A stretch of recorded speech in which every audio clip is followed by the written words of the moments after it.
May I now introduce the next speaker, whose presentation is called How Belgian Post is Using ICT.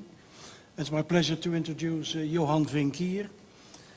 Johan, before he joined the Belgian Post, he was with McKinsey and Company, where he was a partner focused on ICT business consulting for European institutions in the financial and industrial sector. In May 2000, he joined the Belgian Post, where he's now responsible for service operations, including ICT, facility management, real estate, purchasing and supply chain. And he's also a member of the executive committee of La Poste, De Poste in Belgium. Johan. Thank you.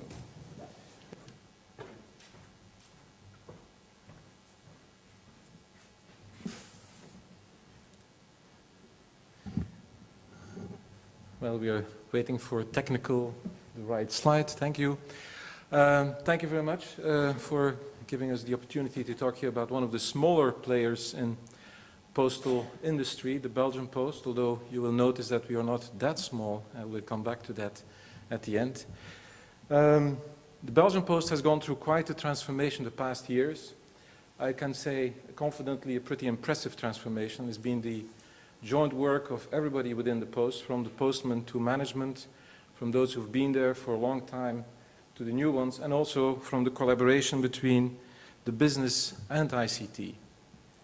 Now, the transformation's been pretty much behind us now, but we have another one before us, and I think what we all see here in Europe, the combination of deregulation together with the whole economic crisis and then the declining volumes, it's quite a cocktail that we are facing for the next years, and the next years will be probably as tough as the ones that we have behind us.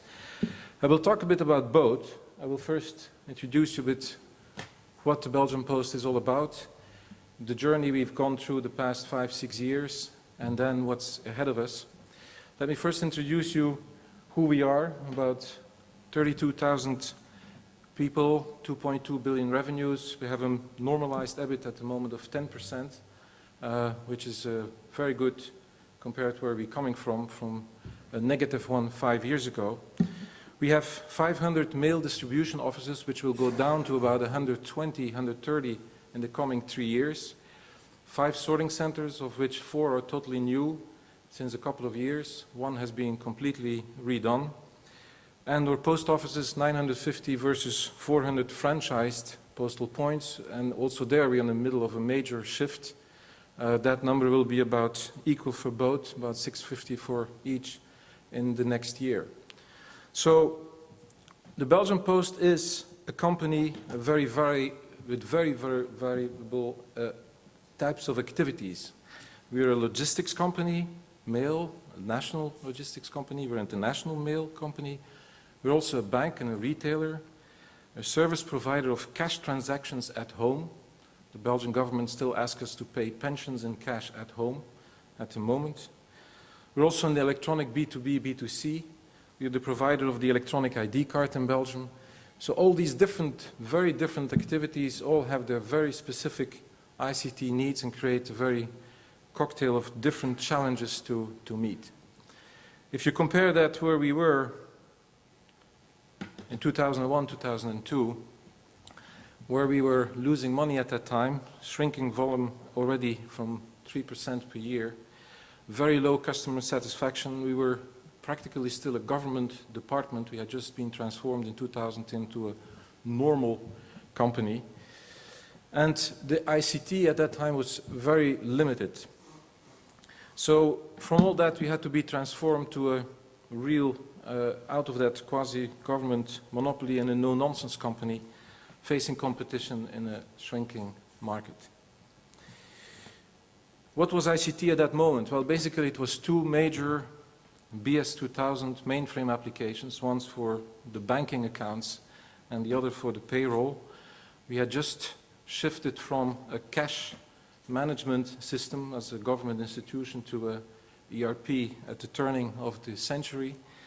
And a pretty weak ICT department. Basically every department had started to do its own ICT with outside vendors, and we had servers on nearly every floor of the headquarters building. So from that, we had a whole series of opportunities that we had identified as, that the business had identified and that we had to tackle very quickly to get out of that dilemma. One had to do with managing the workload of every post round, where we could pretty quickly save 20% if we would get the right round to every postman and really optimize that.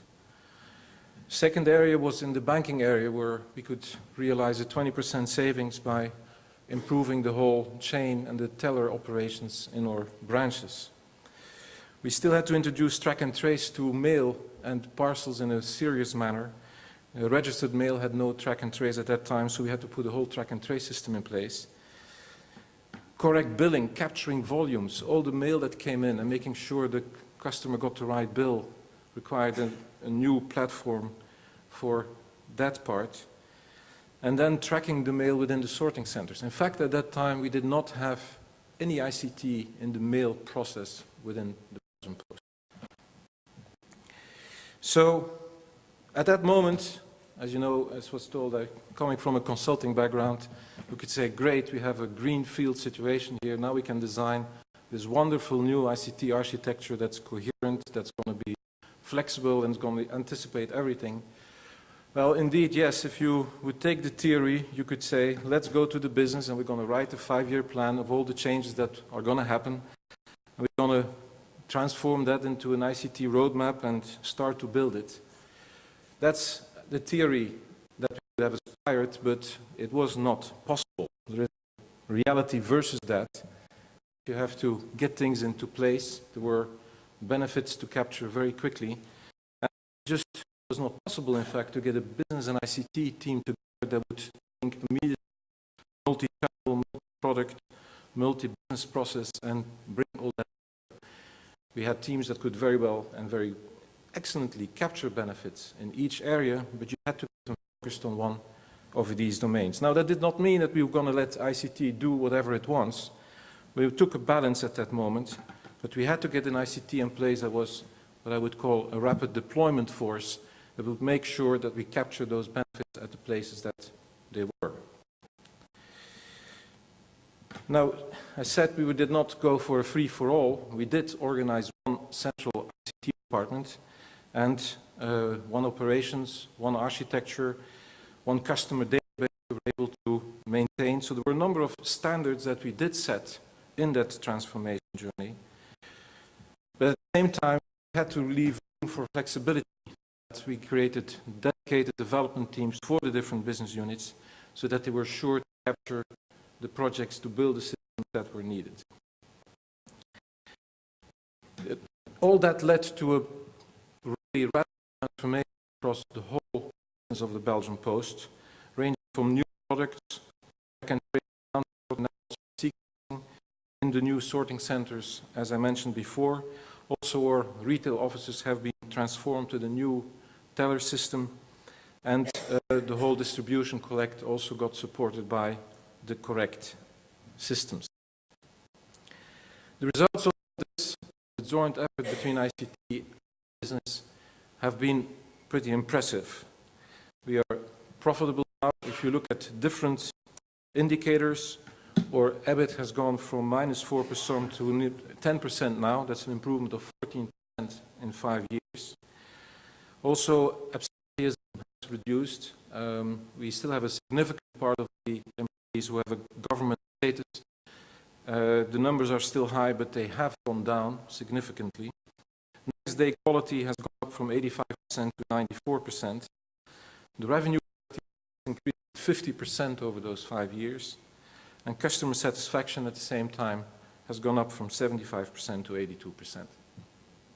So all that, I think, is something that we can definitely be proud about. The ICT department that we have now is 700 persons with about 100 million euro budget and has an infrastructure that is quite significant. We have benchmarked our cost versus other providers, and we are at around 3.7%, which, given the mix of our activity, is a pretty good practice. So with all that, you could say it's probably a good moment to throw a party. We could have rented an aircraft carrier, put the whole ICT department there and throw a party with a big banner behind us, mission accomplished, and celebrate where we were.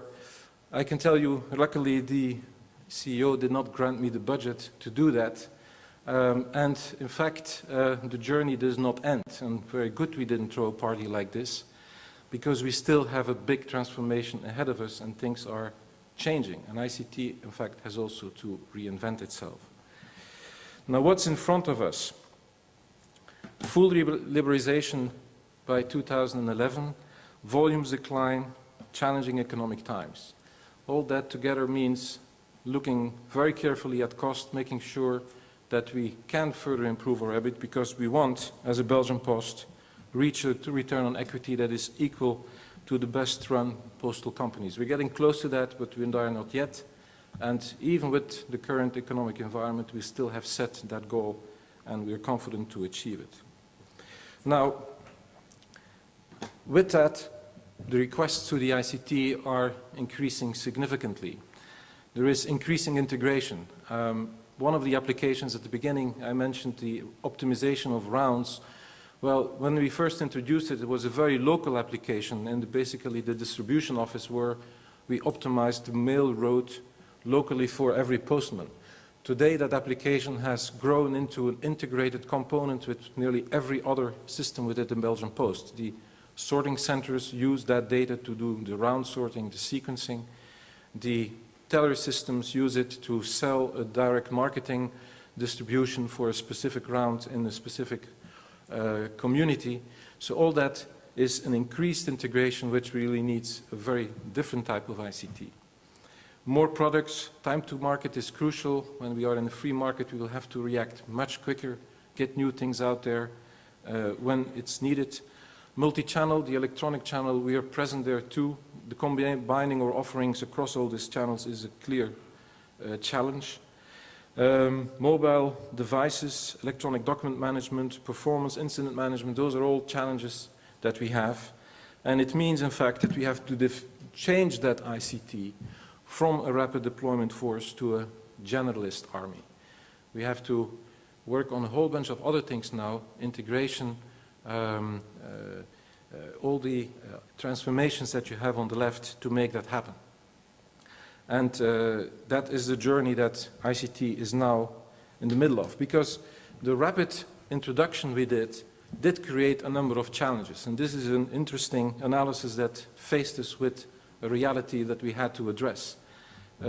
Given all the different developments we did in the past years, we have now different product systems which have contract, ordering, billing, deposit functionalities in a redundant manner. And that's, of course, the heritage of having a very good newspaper subscription team who put together a very good system and was able to get that out quickly, but we were not able to reuse all that in the other product systems because they were developed up another date with other objectives, with other constraints. So this is something we have to tackle, and we have to simplify because our customers are getting different bills from these systems, and it's creating a more complex dialogue with them. So what are the priorities for ICT now? We've put a city plan approach in place for the global architecture of ICT to ensure that we reuse similar functionality across the whole corporation, that we facilitate integration between applications, use packages more, and that we have an evolutionary approach from where we are now towards introducing these new models. And on top of that, we had to change the organization to deal with that challenge. We introduced Scrum development methodology to get closer to the business and be more specific in developing things for them. And we also started with nearshoring. I'll get into each one of those in a bit more detail. With the city plan approach that we have introduced, we basically put a number of principles down, very much like in a city plan, but then for ICT. Like in a city plan, you have domains of areas where you have a similar activity, like industrial or living and so on. Also in ICT, you need to get sales channels separated from billing engines and make sure that these are coherently working together. The infrastructure that links all that together, well, it's very much like in a city where you have roads, water, electricity, public transport, and that are crucial, that typically stay around much longer than each individual buildings.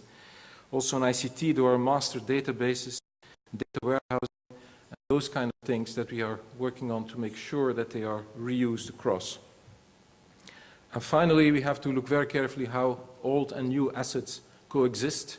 We still have the BS 2000 payroll at the moment, and it has to coexist with other systems. So the whole integration architecture between those is very important. Our city plan has been defined in a number of blocks across the whole business process, and there are three major priorities that we are working on: a unified quote-to-invoice platform, replacing platform, and a corporate data warehouse and reporting system for the whole corporation. We also turned the ICT organization on another dimension, creating a delivery factory and separating that from the interface with the different business units. And that, I must recognize, created a dip in the relation with the customers, with the internal customers. They lost somewhat that direct contact and the direct control with their delivery teams, but that's behind us now, and we are now really able to deliver that integrated architecture much better by going along this organization. Scrum is another way of working we've introduced within ICT. In fact, we're a leader in that now in Belgium, where about 50% of our development is done in that way. Scrum is a term from rugby, for those who might not know that immediately. And it basically says, well, the traditional ICT development approach of taking 6 months and writing specifications, development, testing, production, that's pretty far away from the business. They only see things after 6 months, and you then get surprises after that. You have to get to a much more iterative approach with sprints, 30-day sprints, where you agree with the business on what they exactly want. You divide the whole project into chunks with end products that the business can see, that they can test after 30 days. The whole team is forced to go back to the business and demonstrate it, a live demo after that module, and make sure that we are on the right road. And that is clearly increasing customer satisfaction. On the sourcing, we're also changing in a number of ways. We have not found a business case for outsourcing ICT operations as such, but in development, even with the Scrum approach we're introducing, nearshoring is a model that has proven successful in the past year. We have piloted first in Riga, now in Romania. To increase that significant part, it leads to a saving of about 30 to 40% on the body shopping that we otherwise would have done locally. So all that still makes ICT a very visible part within the Belgian Post. Two examples where that is very clear. In the electronic to electronic, about 50% of the medium to large Belgian companies use our e-billing platform to exchange invoices amongst them. We are in the full development of e-registered mail, and we have the electronic ID card. We are the provider of that. And also in electronic to paper and paper to electronic, we are the major player in Belgium. And last but not least, for the Belgian Post International, I was saying we were a small player, maybe many of you don't know, but Belgian Post International is in the top 5 worldwide in mail. We've grown into that, doubled our revenue in 5 years. And ICT is a contributor to that, with solutions for customers that play into the opportunities of cost savings by optimizing routes, across the world, transparent track and trace, and we're confident that we can maintain the growth ambitions that we have there for the years to come. Thank you very much.